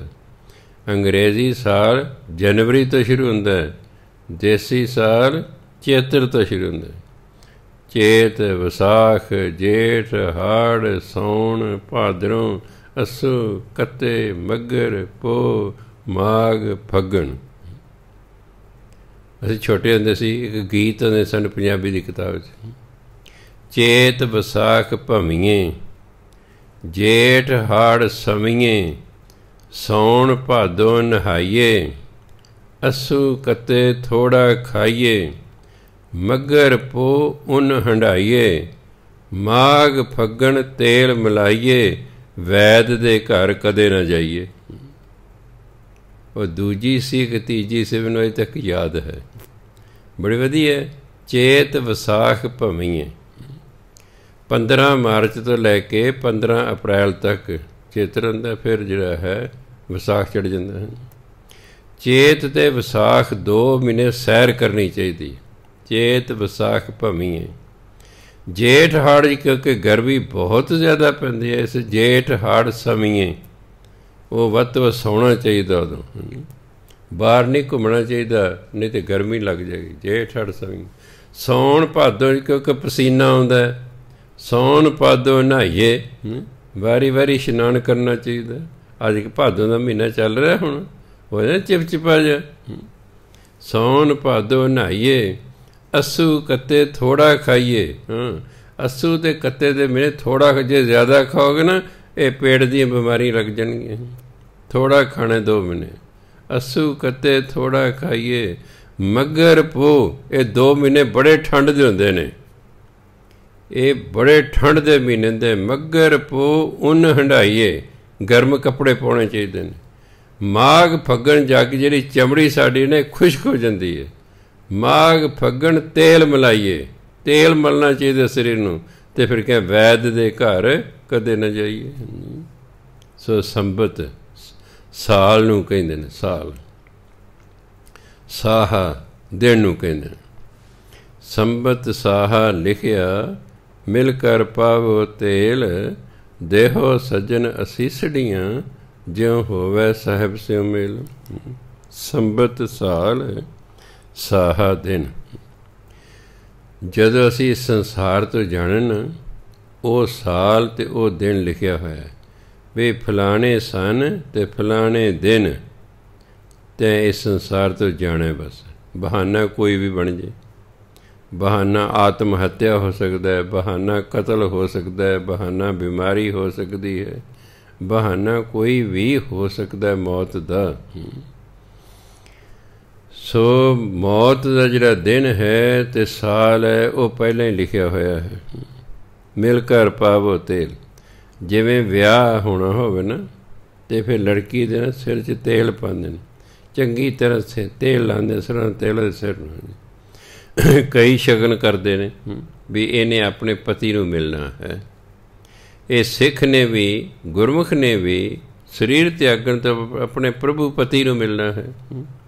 ਹੁਣ ਕਾਹਦਾ ਤੇਲ ਪਾਉਣਾ? ਉਹ ਤਾਂ ਸਰੋਂ ਦਾ ਤੇਲ ਪਾਉਂਦੇ। ਕਹਿੰਦੇ ਤੁਸੀਂ ਮੈਨੂੰ ਪਿਆਰ ਦਾ ਤੇਲ ਪਾਓ, ਮੈਨੂੰ ਪਿਆਰ ਦਾ ਤੇਲ ਪਾਓ ਮੇਰੇ 'ਚ। ਹਾਂਜੀ, ਕਿਉਂਕਿ ਮੇਰਾ ਸੰਬਤ ਅਤੇ ਸਾਹ ਲਿਖਿਆ ਹੋਇਆ ਹੈ, ਮੇਰਾ ਪਰਮਾਤਮਾ ਨਾਲ ਮੇਲ ਹੋ ਜੇ।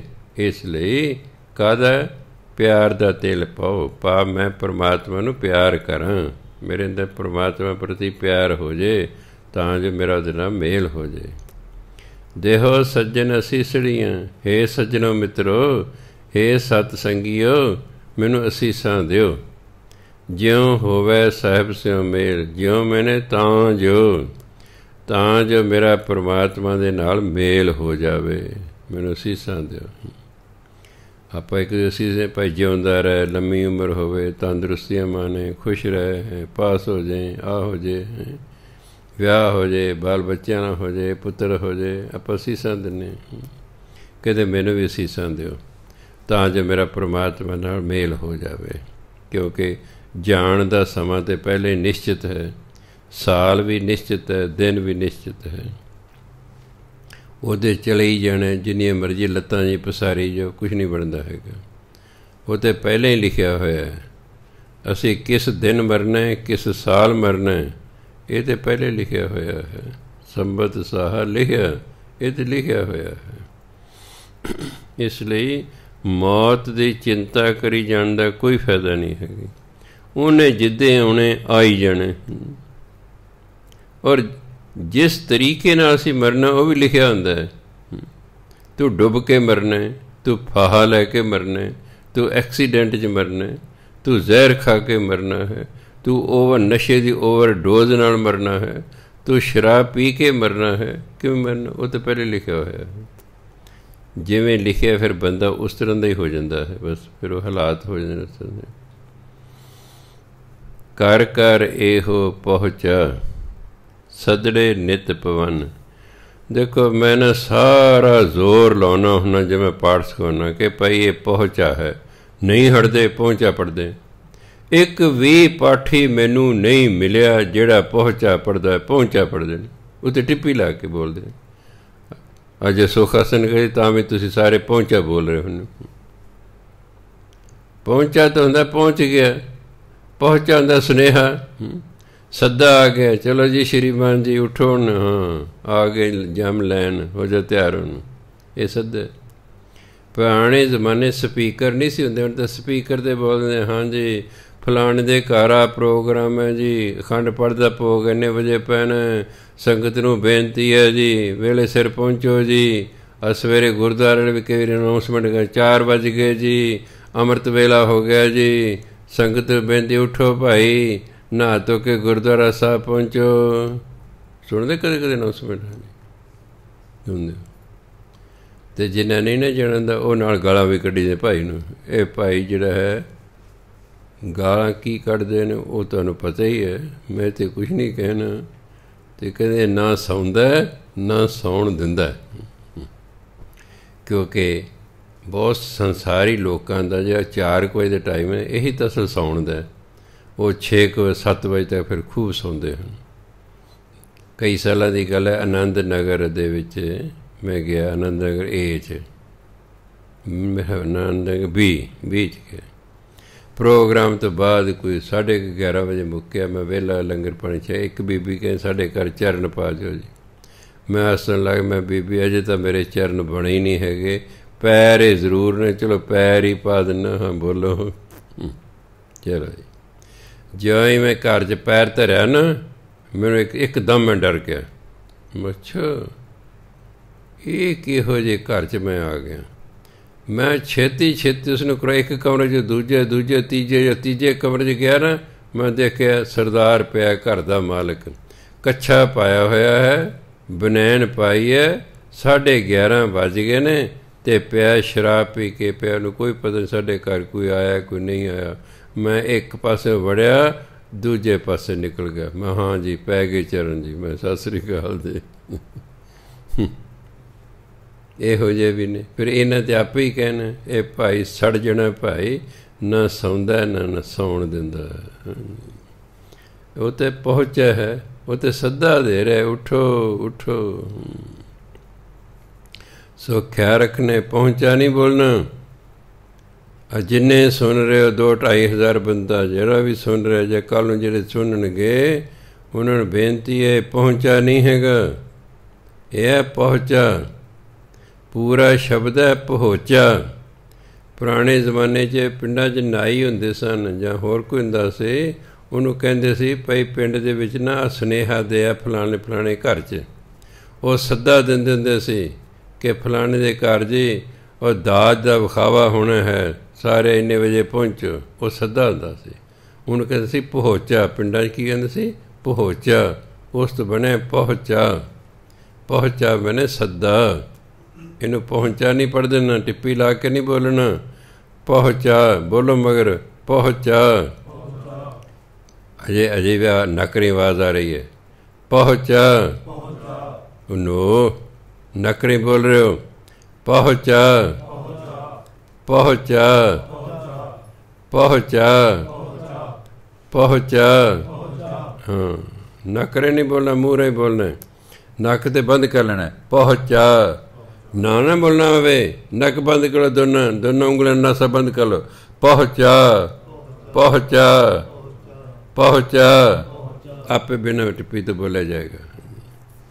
ਸੱਦਾ ਕਰ ਕਰ ਇਹੋ ਪਹੁੰਚਾ, ਸਦੜੇ ਨਿਤ ਭਵਨ, ਸੱਦਨ ਹਾਰਾ ਸਿਮਰੀਐ, ਨਾਨਕ ਸੇ ਦੇ ਆਵਨ। ਘਰ ਘਰ ਇਹੋ ਪਹੁੰਚਾ, ਘਰ ਘਰ ਸੱਦਾ ਆ ਰਿਹਾ, ਚੱਲ ਵੀ ਸੱਜਣਾ ਆ ਗਈ ਤੇਰੀ ਵਾਰੀ, ਉੱਠੋ ਜੀ। ਪਾ ਮੌਤ ਦਾ ਸੱਦਾ ਘਰ ਘਰ ਆ ਰਿਹਾ ਹੈ। ਸੱਦਰੇ ਨਿਤ ਪਵਨ, ਤੇ ਹਰ ਰੋਜ਼ ਹੀ ਸੱਦੇ ਆ ਰਹੇ ਨੇ ਮੌਤ ਦੇ। ਕਦੇ ਕਿਸੇ ਦੇ ਘਰ 'ਚ ਫਲਾਣਾ ਗਿਆ ਅੱਜ, ਕਦੇ ਕਿਸੇ ਦੇ ਘਰ ਸੁਨੇਹਾ ਦਾ ਫਲਾਣਾ ਮਰ ਗਿਆ, ਕਦੇ ਕਿਸੇ ਦਾ ਸੁਨੇਹਾ ਦਾ ਅੱਜ ਫਲਾਣਾ ਮਰ ਗਿਆ ਹੈ। ਸੱਦੜੇ ਆ ਰਹੇ ਨੇ, ਸੱਦੇ ਕਾਹਦੇ ਸੱਦੇ? ਸਰੀਰ ਤਿਆਗਣ ਦੇ, ਵੀ ਹਾਂ ਤਿਆਰ ਹੋ ਜਾਓ ਜੀ, ਆ ਗਿਆ ਸਮਾਂ ਤੁਹਾਡਾ। ਸੰਬਤ ਵੀ ਆ ਗਿਆ ਅਤੇ ਉਤਸ਼ਾਹ ਵੀ ਆ ਗਿਆ, ਅਤੇ ਟਾਈਮ ਵੀ ਆ ਗਿਆ ਵੀ ਇੰਨੇ ਵਜੇ ਤੁਹਾਨੂੰ ਲੈ ਕੇ ਜਾਣਾ ਜੀ। ਕਰ ਕਰ ਇਹੋ ਪਹੁੰਚਾ, ਸਦਰੇ ਨਿਤ ਪਵਨ। ਹਰ ਰੋਜ਼ ਮੌਤ ਦੇ ਸੱਦੇ ਆ ਰਹੇ ਨੇ, ਘਰ ਘਰ ਦੇ ਵਿੱਚ ਮੌਤ ਦਾ ਸੱਦਾ ਆ ਰਿਹਾ ਹੈ।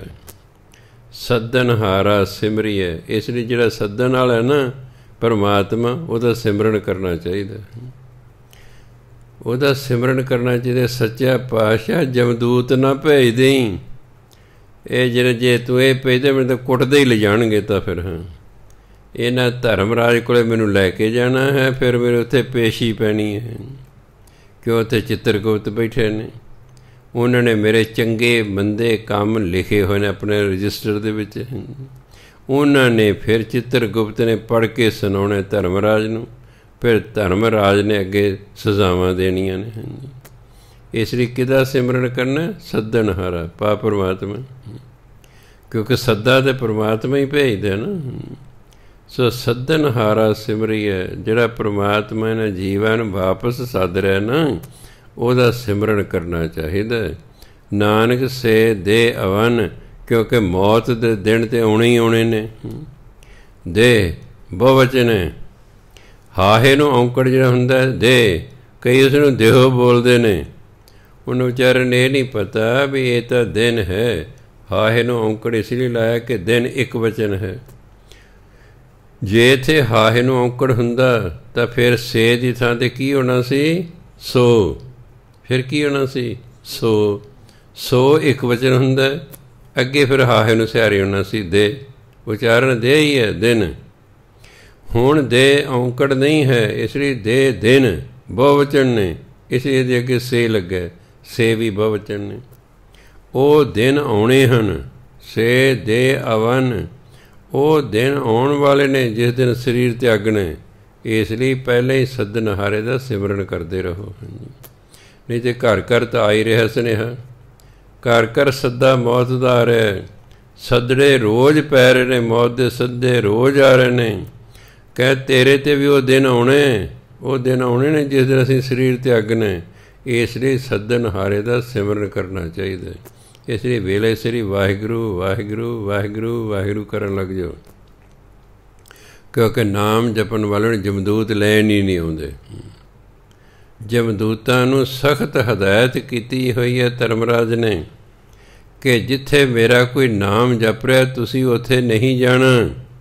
ਜੇ ਤੁਸੀਂ ਚਲੇ ਗਏ, ਨਾ ਹੋਣਾ ਤੂੰ ਨਹਿ ਛੁਟੈ, ਨਿਕਟ ਨਾ ਜਾਹੀਓ ਦੂਤ। ਹੇ ਦੂਤੋ, ਤੁਸੀਂ ਉਸ ਬੰਦੇ ਦੇ ਨੇੜੇ ਨਹੀਂ ਜਾਣਾ ਜਿਹੜਾ ਨਾਮ ਜਪਦਾ, ਨਹੀਂ ਤੇ ਨਾ ਤੁਹਾਡਾ ਛੁਟਕਾਰਾ ਹੋਣਾ ਨਾ ਮੇਰਾ ਹੋਣਾ। ਉਹ ਕਹਿੰਦੇ ਮੇਰਾ ਵੀ ਨਹੀਂ ਹੋਣਾ। ਰੱਬ ਨੇ ਕਹਿਣਾ ਤੇਰੇ ਬੰਦੇ ਗਏ ਕਿਉਂ? ਤੇਰੇ ਬੰਦੇ ਗਏ। ਮੁੱਖ ਮੰਤਰੀ ਕਹਿੰਦਾ SSP ਨੂੰ, ਬਈ ਫਲਾਣੇ ਬੰਦੇ ਨੂੰ ਤੁਸੀਂ ਕੁਛ ਨਹੀਂ ਕਹਿਣਾ। ਉਹ SSP ਅੱਗੇ ਥਾਣੇਦਾਰ ਨੂੰ ਕਹੇ, ਉਸ ਇਲਾਕੇ ਥਾਣੇ ਕਹਿੰਦੇ ਵੀ ਫਲਾਣਾ ਬੰਦਾ ਮੁੱਖ ਮੰਤਰੀ ਦੇ ਭਰਾਵਾਂ ਨੂੰ ਕੁਛ ਨਾ ਕਹੀਂ, ਨਹੀਂ ਲੈਣੇ ਦੇ ਦੇਣੇ ਪੈ ਜਾਣਗੇ। ਤੇ ਜੇ ਕਿਤੇ ਥਾਣੇਦਾਰ ਜਾਵੇ ਭੁੱਲ ਉਹ ਲਿਆਵੇ ਪਕੜ ਤਾਂ ਫਿਰ ਥਾਣੇਦਾਰ ਵੀ ਗਿਆ ਅਤੇ SSP ਵੀ ਗਿਆ। ਸੋ ਇਹੀ ਸਿਸਟਮ ਉੱਥੇ ਹੈ, ਬਾਣੀ 'ਚ ਲਿਖਿਆ ਹੋਇਆ ਹੈ। ਸਿਰਫ ਮੈਂ ਆਪਣੇ ਸ਼ਬਦਾਂ 'ਚ ਉਸਨੂੰ ਦੱਸ ਰਿਹਾ। ਜਹ ਸਾਧੂ ਗੋਬਿੰਦ ਭਜਨ ਕੀਰਤਨ ਨਾਨਕ ਨੀਤ, ਨਾ ਹੋ ਨਾ ਤੂੰ ਨਹਿ ਛੁਟੈ ਨਿਕਟ ਨਾ ਜਾਈਓ ਦੂਤ। ਜਿੱਥੇ ਸਾਧੂ ਕੀਰਤਨ ਕਰਦੇ ਨੇ, ਜਿੱਥੇ ਨਾਮ ਜਪਦੇ ਨੇ, ਹੇ ਜਮਦੂਤੋ ਤੁਸੀਂ ਉੱਥੇ ਨਹੀਂ ਜਾਣਾ, ਨਹੀਂ ਤਾਂ ਨਾ ਤੁਹਾਡਾ ਛੁਟਕਾਰਾ ਹੋਣਾ, ਨਾ ਹੀ ਮੇਰਾ ਹੋਣਾ ਹੈ। ਇਸ ਲਈ ਨਾਮ ਜਪਣ ਦਾ ਜਮ ਲੈਣ ਹੀ ਨਹੀਂ ਆਉਂਦੇ। ਤੁਸੀਂ ਆਪਣੇ ਆਨੰਦ ਨਾਲ ਰਹੋ। ਤੁਹਾਨੂੰ ਨਹੀਂ ਨਾਮ, ਤੁਸੀਂ ਨਾਮ ਜਪਦੇ ਹੋ, ਬਾਣੀ ਪੜ੍ਹਦੇ ਹੋ, ਤੁਹਾਨੂੰ ਜਮਦੂਤ ਨਹੀਂ ਲੈਣ ਆਉਣਗੇ। ਇਹ ਅਗਲਾ ਪਰ ਫਿਰ ਕੌਣ ਆਏਗਾ ਜੀ? ਫਿਰ ਕੌਣ ਆਏਗਾ? ਫਿਰ ਆਉਣਗੇ ਜਿਸ ਮੰਡਲ 'ਤੇ ਤੁਸੀਂ ਜਾਣਾ, ਉਸ ਮੰਡਲ ਦੀਆਂ ਆਤਮਾਵਾਂ ਫਿਰ ਤੁਹਾਨੂੰ ਲੈ ਕੇ ਜਾਣਗੀਆਂ। ਜਾਂ ਗੁਰੂ ਮਹਾਰਾਜ ਫਿਰ ਆਪਣੇ ਸਿੰਘ ਭੇਜ ਦਿੰਦੇ ਨੇ, ਜਾਓ ਭਾਈ ਉਹਨੂੰ ਲੈ ਕੇ ਆਓ। ਜੇ ਉਹਨੇ ਸੱਚਖੰਡ ਨੂੰ ਜਾਣਾ ਨਾ, ਫਿਰ ਗੁਰੂ ਮਹਾਰਾਜ ਸਿੰਘ ਭੇਜ ਦਿੰਦੇ ਨੇ, ਬਰਛੇ ਵਾਲੇ ਹੁੰਦੇ ਨੇ, ਫਿਰ ਸਿੰਘ ਆ ਜਾਂਦੇ ਨੇ, ਚਲੋ ਜੀ ਉਹ ਜੋ ਸੱਜਣੋਂ ਤਿਆਰ ਹਨ। ਫਿਰ ਬੜੇ ਪਿਆਰ ਸਤਿਕਾਰ ਦੇ ਨਾਲ ਲੈ ਕੇ ਜਾਂਦੇ ਨੇ, ਕਿਉਂਕਿ ਦਸਮ ਪਾਤਸ਼ਾਹ ਨੇ ਭੇਜੇ ਹੁੰਦੇ ਨੇ ਵੀ ਲੈ ਕੇ ਆਓ ਭਾਈ ਉਸ।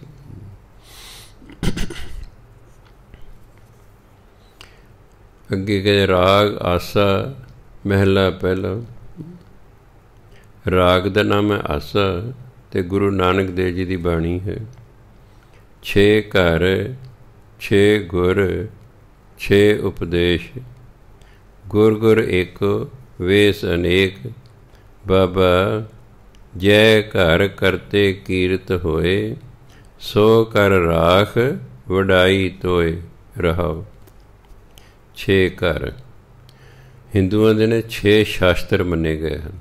ਇੱਥੇ ਘਰ ਦਾ ਮਤਲਬ ਸ਼ਾਸਤਰ। ਉਹ 6 ਸ਼ਾਸਤਰ ਜਿਹਨੇ, ਪਹਿਲਾ ਸ਼ਾਸਤਰ ਹੈ ਸਾਂਖ, ਦੂਜਾ ਸ਼ਾਸਤਰ ਹੈ ਵਿਸ਼ੇਸ਼ਕ, ਤੀਸਰਾ ਸ਼ਾਸਤਰ ਹੈ ਨਿਆਏ ਸ਼ਾਸਤਰ, ਚੌਥਾ ਹੈ ਮੀਮਾਂਸਾ, ਪੰਜਵਾਂ ਹੈ ਪਤੰਜਲ ਅਤੇ 6ਵਾਂ ਵੇਦਾਂਤ। ਇਹ 6 ਸ਼ਾਸਤਰ ਨੇ।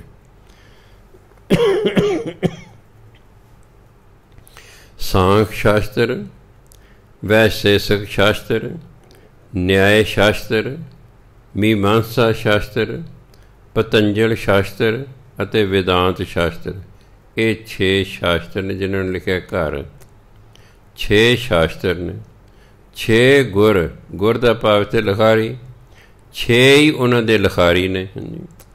ਜਿਵੇਂ ਸਾਂਖ ਸ਼ਾਸਤਰ ਦਾ ਲਿਖਾਰੀ ਹੈ ਕਪਲ ਮੁਨੀ, ਵਿਸ਼ੇਸ਼ਕ ਜਿਹੜਾ ਸ਼ਾਸਤਰ ਹੈ ਉਹਦਾ ਲਿਖਾਰੀ ਹੈ ਕਨਾਦ ਮੁਨੀ, ਜਿਹੜਾ ਨਿਆਏ ਸ਼ਾਸਤਰ ਹੈ ਉਹਦਾ ਲਿਖਾਰੀ ਹੈ ਗੌਤਮ ਮੁਨੀ, ਜਿਹੜਾ ਮੀਮਾਂਸਾ ਸ਼ਾਸਤਰ ਹੈ ਉਹਦਾ ਲਿਖਾਰੀ ਹੈ ਜੈਮਨੀ, ਅਤੇ ਜਿਹੜਾ ਪਤੰਜਲ ਸ਼ਾਸਤਰ ਹੈ ਉਹਦਾ ਲਿਖਾਰੀ ਪਤੰਜਲੀ, ਅਤੇ ਜਿਹੜਾ ਵੇਦਾਂਤ ਸ਼ਾਸਤਰ ਹੈ ਉਹਦਾ ਲਿਖਾਰੀ ਰਿਸ਼ੀ ਵੇਦ ਵਿਆਸ।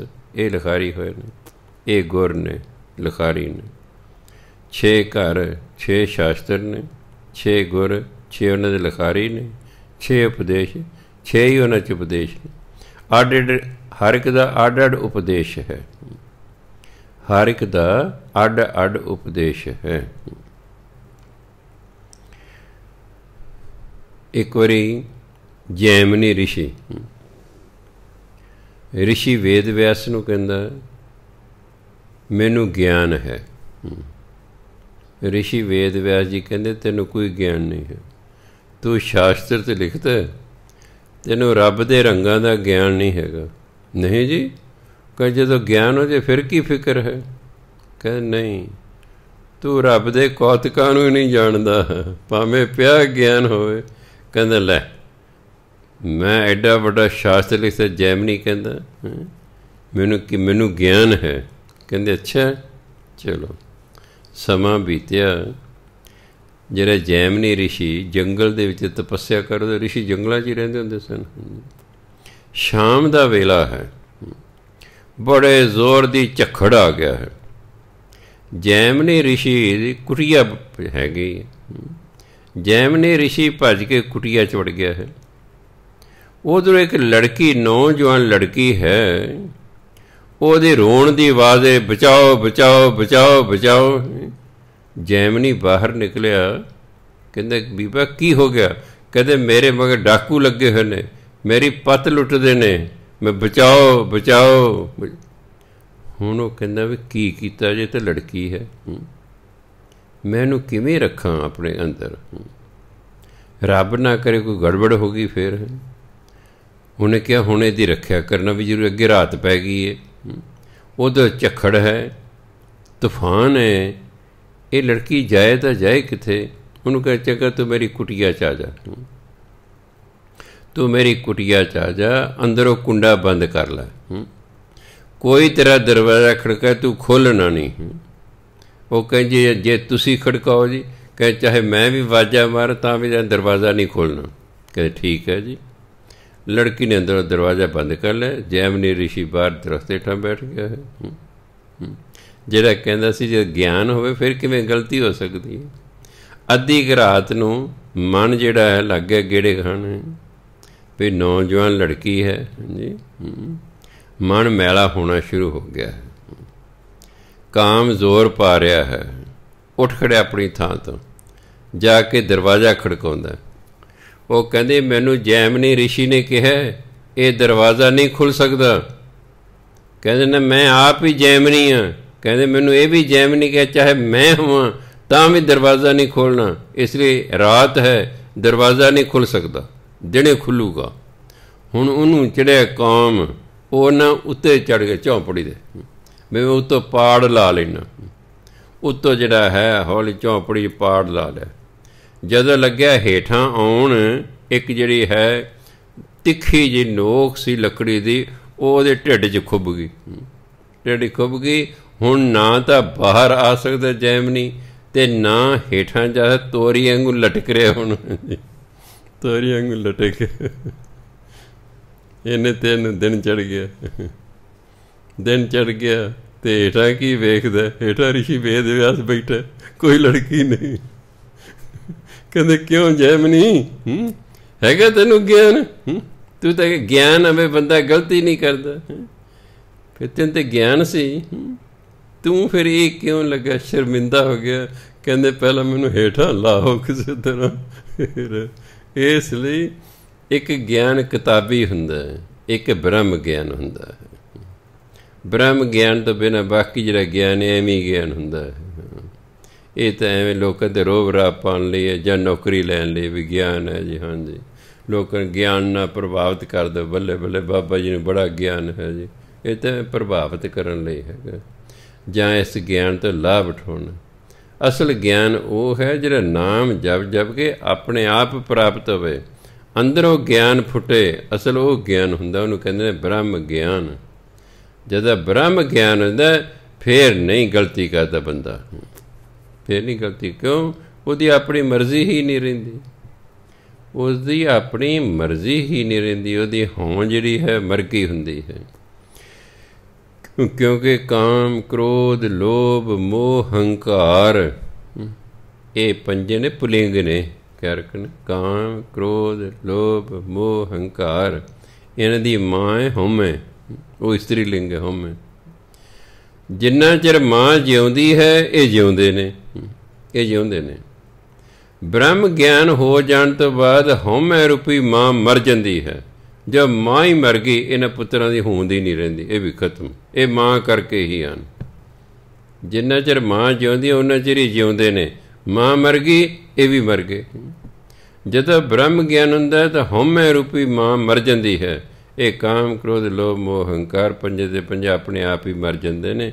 ਇਸ ਲਈ ਬ੍ਰਹਮ ਗਿਆਨੀ 'ਤੇ ਫਿਰ ਕੋਈ ਚੀਜ਼ ਦਾ ਪ੍ਰਭਾਵ ਨਹੀਂ ਪੈਂਦਾ। ਚਾਹੇ 100 ਜਨਾਨੀ ਨੰਗੀਆਂ ਕਿਉਂ ਉਹਦੇ ਅੱਗੇ ਫਿਰਦੀਆਂ, ਤਾਂ ਵੀ ਤਾਂ ਮਨ ਡੋਲਦਾ ਨਹੀਂ ਹੈਗਾ।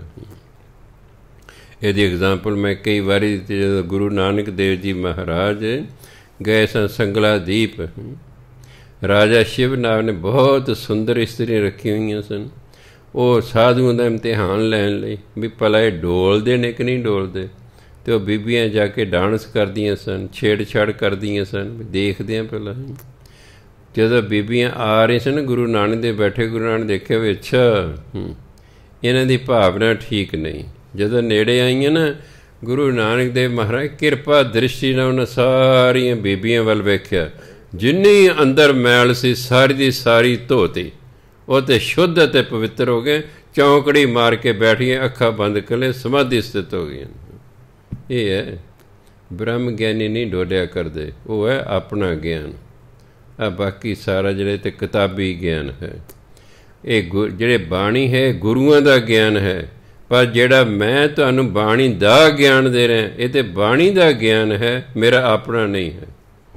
ਜਦੋਂ ਮੈਂ ਆਪ ਬ੍ਰਹਮ ਗਿਆਨੀ ਬਣ ਜਾਵਾਂਗਾ, ਫਿਰ ਮੇਰੇ ਉਹੀ ਵਿਚਾਰ ਹੋਣਗੇ ਜੋ ਬਾਣੀ 'ਚ ਨੇ, ਮੈਨੂੰ ਫਿਰ ਪੜ੍ਹਨ ਦੀ ਲੋੜ ਨਹੀਂ, ਵਿਚਾਰ ਹੀ ਉਹੀ ਹੋਣਗੇ। ਬ੍ਰਹਮ ਗਿਆਨੀ ਕਿਸੇ ਵੀ ਧਰਮ ਦਾ ਹੈ, ਵਿਚਾਰ ਇੱਕੋ ਹੋਣਗੇ। ਸਿੱਖ ਬ੍ਰਹਮ ਗਿਆਨੀ ਹੈ, ਉਦੋਂ ਇੱਕ ਹਿੰਦੂ ਬ੍ਰਹਮ ਗਿਆਨੀ ਹੈ, ਇੱਕ ਮੁਸਲਮਾਨ ਬ੍ਰਹਮ ਗਿਆਨੀ ਹੈ, ਇੱਕ ਬੋਧੀ ਬ੍ਰਹਮ ਗਿਆਨੀ ਹੈ, ਇੱਕ ਜੈਨੀ ਬ੍ਰਹਮ ਗਿਆਨੀ ਹੈ। ਸਾਰਿਆਂ ਦੇ ਇੱਕੋ ਜਿਹੇ ਵਿਚਾਰ ਹੋਣਗੇ, ਕਿਉਂ ਸਾਰੇ ਬ੍ਰਹਮ ਨੂੰ ਜਾਣਦੇ ਨੇ। ਸਾਰੇ ਦੇ ਵਿਚਾਰ ਹੀ ਬ੍ਰਹਮ ਵਾਲੇ ਹੋਣਗੇ। ਦੱਸਣਾ ਕਈ ਵਾਰੀ ਕਦੇ ਲੋੜ ਪੈ ਜਾਵੇ, ਮੈਂ ਦੱਸਦਾ ਨਹੀਂ ਛੇਤੀ ਛੇਤੀ। ਇੱਕ ਵਾਰੀ ਇੱਥੇ ਪਹਿਲਾਂ ਉਹ ਵੱਡਾ ਗੁਰਦੁਆਰਾ ਸਾਹਿਬ ਨਹੀਂ ਸੀ ਬਣਿਆ, ਇੱਥੇ ਭੋਗ ਪੈਂਦੇ, ਇੱਥੇ ਕੀਰਤਨ ਹੁੰਦਾ ਸੀ। ਮੈਂ ਬੈਠਾ, ਕੀਰਤਨ ਹੋ ਰਿਹਾ ਹੈ, ਆਖਰੀ ਸ਼ਬਦ ਹੈ, 10ਵੇਂ ਪਾਤਸ਼ਾਹ ਦਾ ਪ੍ਰਕਾਸ਼ ਦਿਹਾੜਾ ਆਪਾਂ ਮਨਾ ਰਹੇ ਹਾਂ।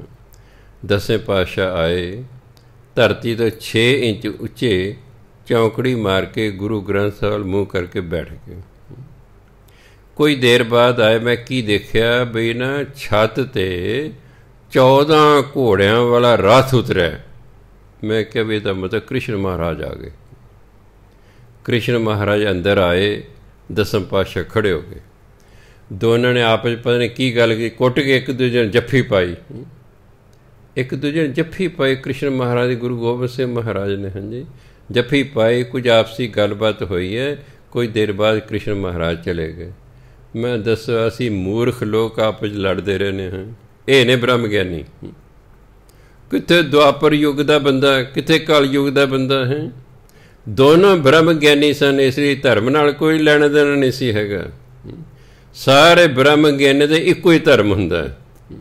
ਇਹ ਤਾਂ ਸਾਡੇ ਅੱਡ ਅੱਡ ਨੇ, ਅਸੀਂ ਧਰਮਾਂ ਪਿੱਛੇ ਲੜੀ ਜਾਂਦੇ ਹਾਂ। ਆਹ ਚੰਗਾ ਹੈ ਜੀ, ਆਹ ਮਾੜਾ ਹੈ ਜੀ।